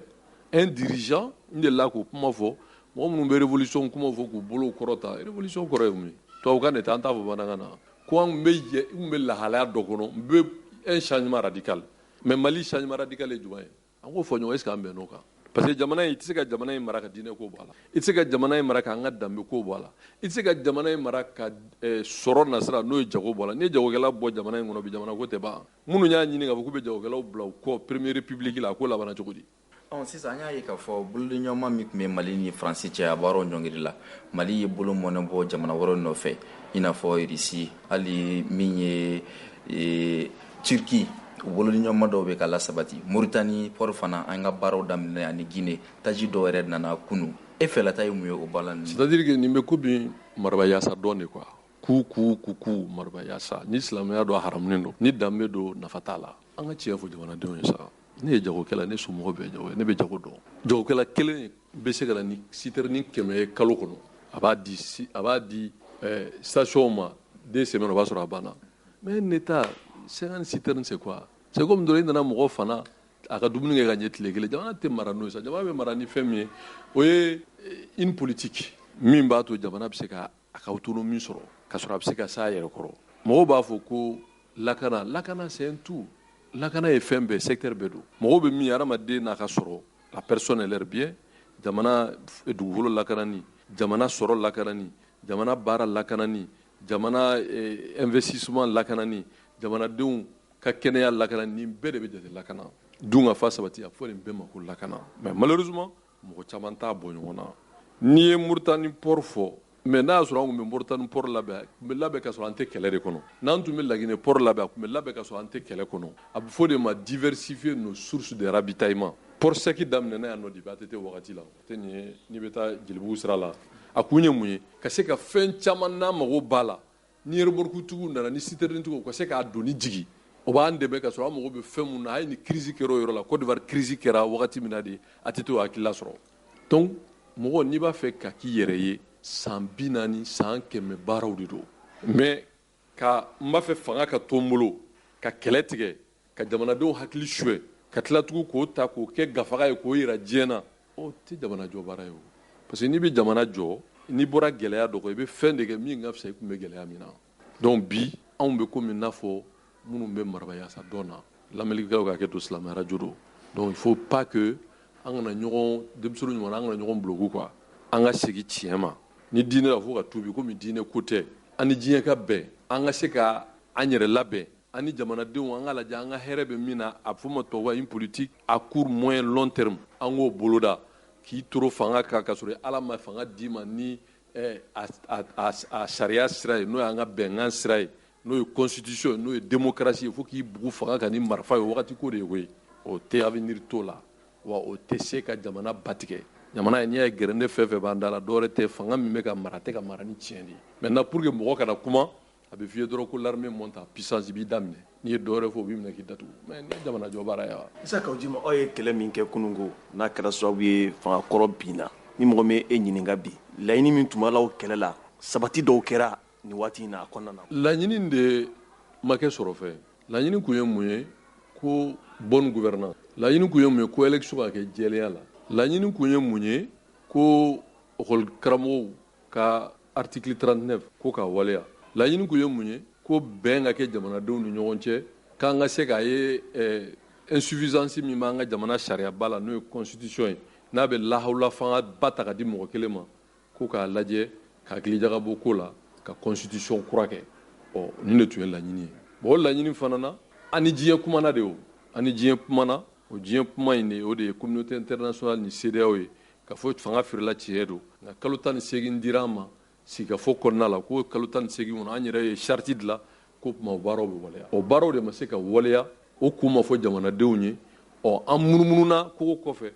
ko assise an nana bɔ assise fana ka munumunu ko de 6 mois à 5 ans n'i ye sariya ta k'a lajɛ jɔsen tɛ kuma in na sariya jumɛn constitution ye m'a fɔ ko kuranɛ aya tɛ wa mais o de fɔra i ye o ni mɛ kuranɛ tɛ ko nansugu ni mansugu bɛ kuranɛ na mais a bɛ yɛlɛma n'i b'a yɛlɛma i b'a yɛlɛma fana ni sariya sira de ye o ye référendum de ye o mɔgɔ tɛ se e tɛ se ka sariya yɛlɛma ni poche kɔnɔna i bɛ sariya yɛlɛma ni sariya tɛmɛsira de ye o n'a fɔra ko kuranɛ haya tɛ hali kuranɛ hayatigi yɛrɛ bɛ nasugu ni mansugu k'a la i ye karamɔgɔ i b'o kɔrɔ dɔn adamaden kuma tɛ dɔwɛrɛ n'a y'a sɛbɛn n'a y'a ye don min jamana ka intérêt t'a la aw bɛ jamanadenw wele minnu n'a kuma fɔli ka kan ka fɔ nin yɔrɔ min b'an ka sariya kɔnɔ a kɛlen don degun ye an ma san 50 kɔnɔ o tuma an b'a fɛ ka yɛlɛma dɔ la bɛɛ b'i hakili la fɔ a ɲuman bɛ ta o bɛ yira jamanadenw na a bɛ fɔ jamanadenw ye n'a ka ɲi u k'a voter u b'a voter a bɛ kɛ sariya ye o de ye référendum ye ka constitution yɛlɛma jamana y'o de fɔ bon ni an bann'o ma ko ka n'an sigi ko kalo 6 san 5 bon min y'a fɔ ko kalo 6 san 5 jɔn y'ale yamaruya k'ale k'aw mara kalo 6 san 5 a y'o yamaruya bɔ ni marifakisɛ tɛ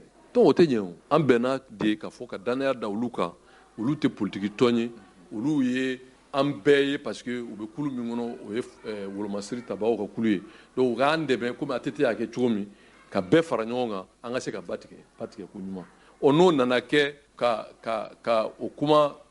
contraire ko aksu kɛ k'an ka tugu o kɔ mais non an n'u ka bɛnbaliya o de n'o tɛ mɔgɔ ko tɛ o parce que n'a ye kɛlɛ kɛ kun min kan an ma kɛlɛ kɛ dɔwɛrɛ kan an ye kɛlɛ kɛ pour que jamana an ka fɔ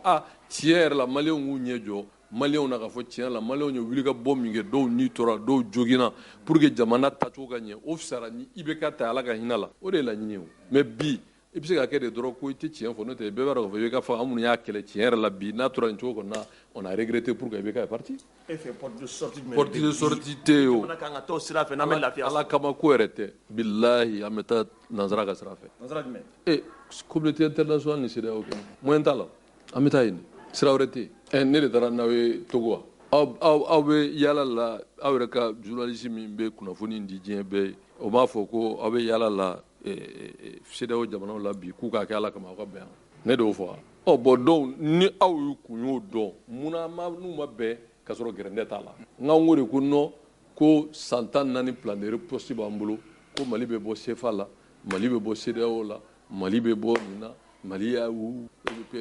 pétrole yera Kidal radar nana a bi bien ye bon ni ko ninnu vraiment n'u ma sɔn an tɛ bɔ CEDEAO la sen mais a ye bɔ kɛ e bɛ dɔn nin b'aw ni bɔli cɛ a ye bɔ.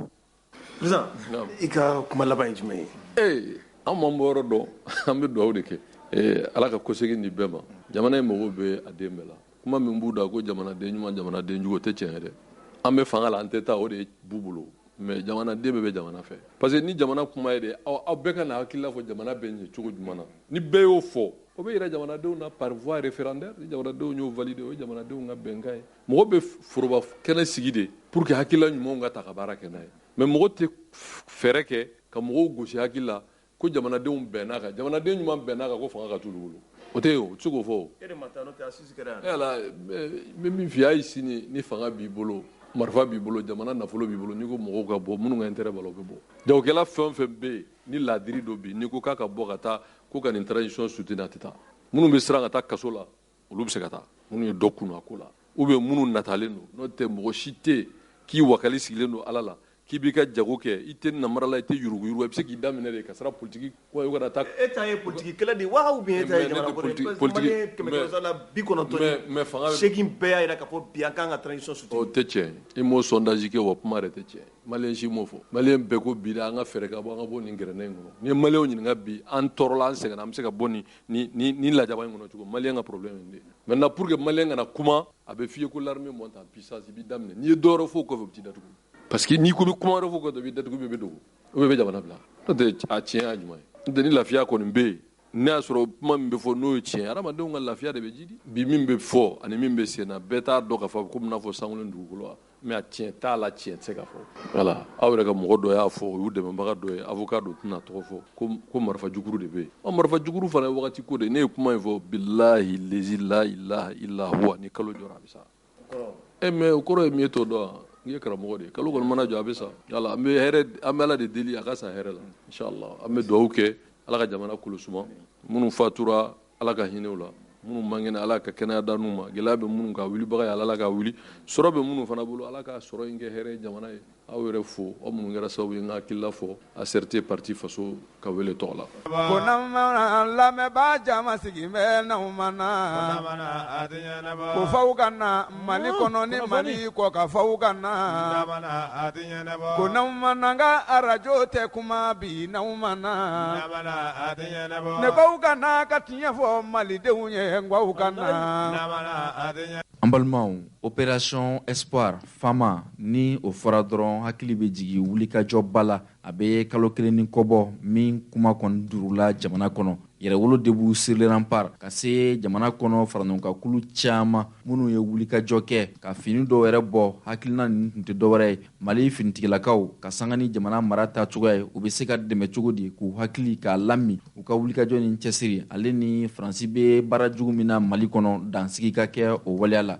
ka sanga ni o ye kunungo juma a selilen kɔfɛ min ye boulevard de l'indépendance ye jama bɔra ka taa wele lamɛn an bɛ don min na i n'a fɔ bi jamana kɔnɔdenw fɛlata ye min ye ka ɲɛsin finitigilakaw ma jamana kɔnɔden fanba an bɛ se k'a fɔ ten bɛɛ lajɛlen y'a jira k'a fɔ olu bɛ finitigilakaw kɔ bi u b'u kɔ sini ka sabu kɛ n'i ko lafiya hakilisigi jamana kɔnɔ maa minnu bɛ u nin di olu de don a wulikajɔ kɛnɛ kan min ye bɛn de cerveau ye ale ye dantigɛli kɛ a ye min fɔ seereyaw la an ka jɛn k'o lamɛn. kunnafonidilaw an bɛ foli belebeleba di an ka kunnafonidilaw ma minnu kama an kumakan bɛ ka diɲɛ lasɔrɔ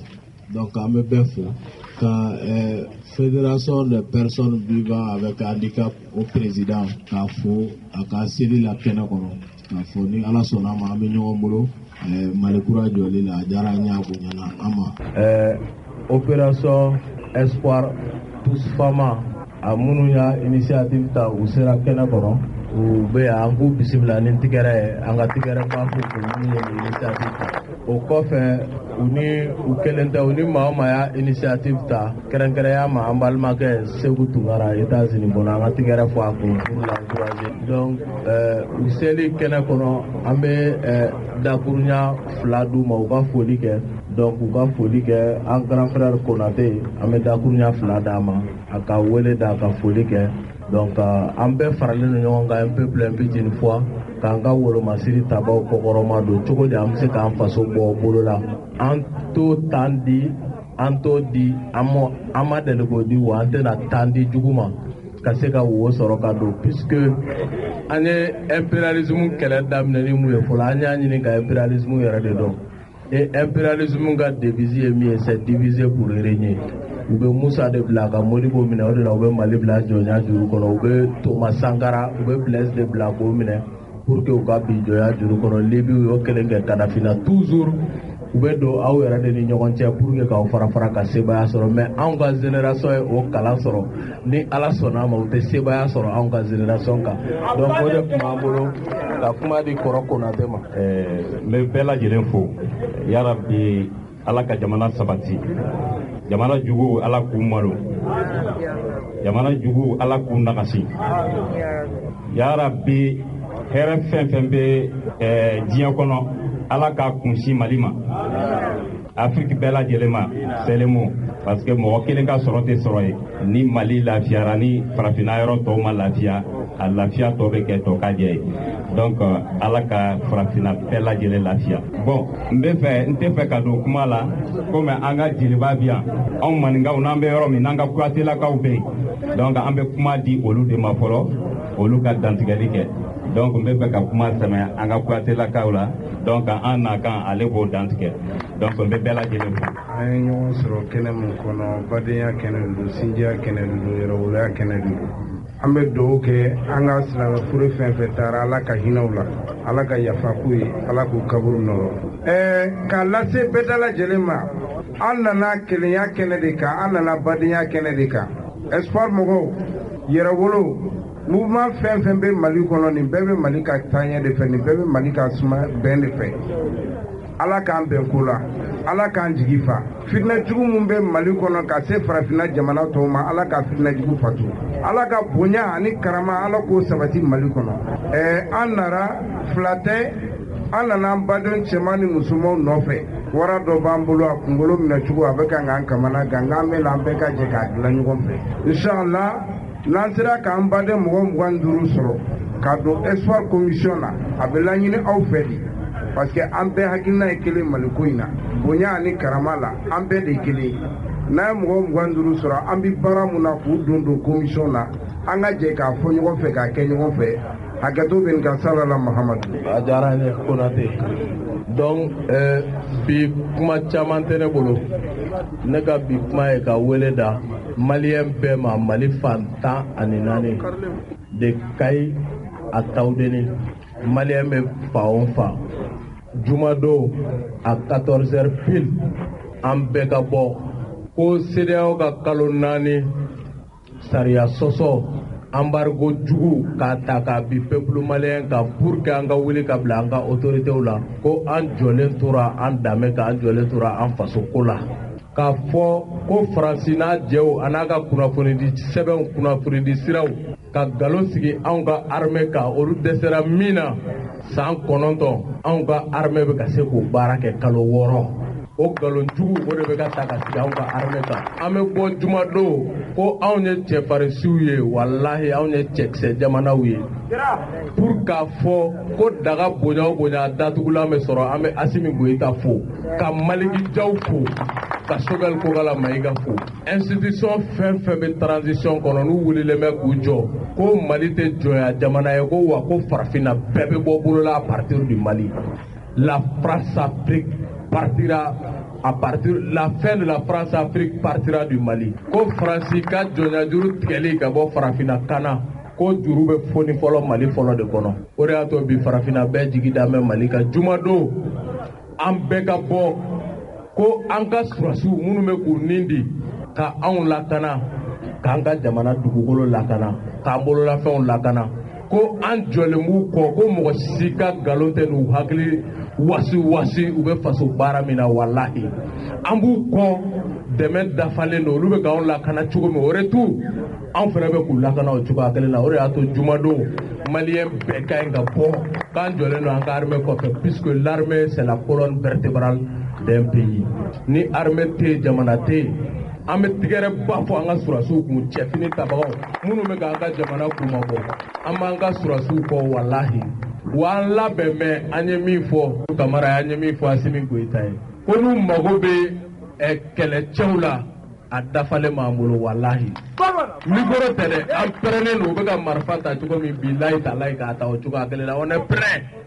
u mago bɛ nombre jumɛn na u k'o de fɔ an ye une semaine an bɛ kɛ ka état major dafa bilahi talahi pour nous enrôler ka arme ta ka taa an ka jamana bɔ bolo la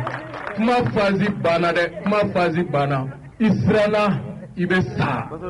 i ma siran i bɛ sa o tɛ min na an ka jɔ cɛya ni danbe ni yɛrɛwoloya gun kan k'an faso bɔ bolo la wagati de sera o de ye tiɲɛ ye an b'an ka artiste fo an ka Ustaz Sanogo ale bɛ juma seli n'an ye jumadon place de l'indépendance la an bɛɛ ka se kabini midi ale bɛ juma seli n'an ye o kɔ Mali fan 14 bɛɛ ka bɔ jumadon à 14h ka na an ka artiste Olivier fo min ye dɔnkili da Modibo Keita a dit que la révolution s'est faite dans la zone en République du Mali ko an bɛ kɛlɛ kɔnɔ mais hɛn t'an kɔnɔ o de y'a to an bɛ jama bayi ka bɔ Faransi centre culturel de da la centre min sigira farafinna kɔnɔ ko k'an hakili minɛ ka don jɔnya juru la a centre kɔrɔ ye o dɔrɔn de ye quoi e kana sewa n'i ka malidenya ye i kana sewa n'i ka farafindenya ye e ka sewa dɔrɔn n'i ka jɔnya ye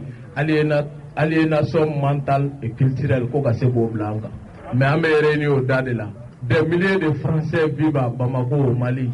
an ma deli ka gɔngɔli sigi mɔgɔ kun an ma deli ka mɔgɔ nɛni parce que nous sommes un peuple intelligent. Là où la France nous agresse par violence, on répond par intelligence. O de anw ka peuple ye. O siratigɛ fɛ, l'art doit servir la nation. A bɔra ka fasa min da yɛrɛ wolo la, ka fasa in ye maliden bɛɛ ta ye. An k'an yɛrɛ jansa ni tigɛrɛba ye. Ko kɛlɛ étape ba dɔ kɛra. Mais halisa kɛlɛ tɔba bɛ kɔfɛ. Kɛlɛ tɔba bɛ kɔfɛ comme on l'a dit. An kana sɔn ka saliya. Et ne soyons pas naïfs. Crier trop vite la victoire, c'est pas bon dans la révolution. K'a fɔ an ye sebaya sɔrɔ an m'an da o tɛ dɛ o tɛ parce que Faransi bɛ balo anw de la i ɲɛ t'a la jagoya an b'aw dɛmɛ jagoya fɔ n k'aw dɛmɛ jagoya jɛ n b'aw dɛmɛ dumuni ye tiɲɛ ye nka jagoya dumuni kɛnkɔnɔ b'o la dɛ k'i ka taa ka bɔ an ka jamana kɔnɔ n b'aw dɛmɛ jagoya ni sariya ma sɔsɔ ni sariya b'a to an ka na ni sariya cɛ a y'an ka jamana to an ye a ja la. N'an ka se yɔrɔ dɔ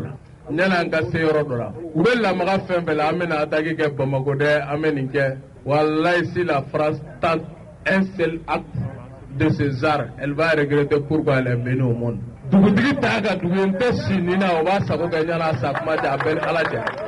ils vont nous obliger à changer de ligne et ça on sait le faire an bɛ s'o la dɛ an bɛ s'o la c'est parce que nous connaissons la violence que nous disons d'éviter la violence. Min bɛ fɛn min dɔn o de b'a fɔ k'an k'an sɔbɔ o la walayi an bɛ s'a la o de ye tiɲɛ ye an bɛ s'a la dɛ c'est ce qui est la vérité walayi an bɛ se violence la a kɛcogo ɲumanba de b'an kɔnɔ c'est pourquoi an b'a fɔ k'an ka violence to yen le 13 kɔfɛ nin semaine in kɔnɔ ye nin semaine in ye semaine offensive de komi an ka armée bɛ offensive la depuis décembre. Peuple fana ye la offensive la à partir du mois de mai an y'o baara de daminɛ le 13 n'an bɔra Mali fan bɛɛ le 14 an bɛ taa ɲɛfɔli la le 14 yɛrɛwolo sera a ɲɛfɔli la donc ɲɛfɔli la bɛɛ ka bɔ le 14 le même 14 une délégation de yɛrɛwolo sera à Ouagadougou pour que Assimi Mania révolution intelligente ka damiba jala min quoi ko wallahi Ala ta kɔfɛ peuple de bɛ se ka mɔgɔ lakana Faransi tɛ se dɛ Blaise Compaoré tun bɛ yan 27 a labanna mun na sentigɛ ni ko laban ka tila i ye jamana min mara san 27 ko nationalité bila ka t'i bala ko Burkina k'e to ye k'i ye Côte d'Ivoire k'i ye Ivoirien de ah non tiɲɛna saya ka fisa ni balo suguya dɔw ye o ye nin ye quoi o de ye tiɲɛ ye walahi ala Damiba ko faamuya o kɔ le 16 Baba Modibo Keita empoisonné min kɛra ko parce que k'a ko k'a b'a faso fɛ an bɛ bɔ ka Baba Modibo Keita jansa kun fila kama kun belebeleba fila pour que a ka dɔn diɲɛ kɔnɔ ko nous ne sommes pas un peuple ingrat au contraire nous sommes un peuple très reconnaissant ni sɔnna k'i nin di an ka jamana in ye wallahi billahi an b'a nin di ye fɔ yɔrɔ min na o de ye tiɲɛ an bɛ bɔ le 16 Maliba monument na ka bɔ monument Maliba o fana ye symbole ba ye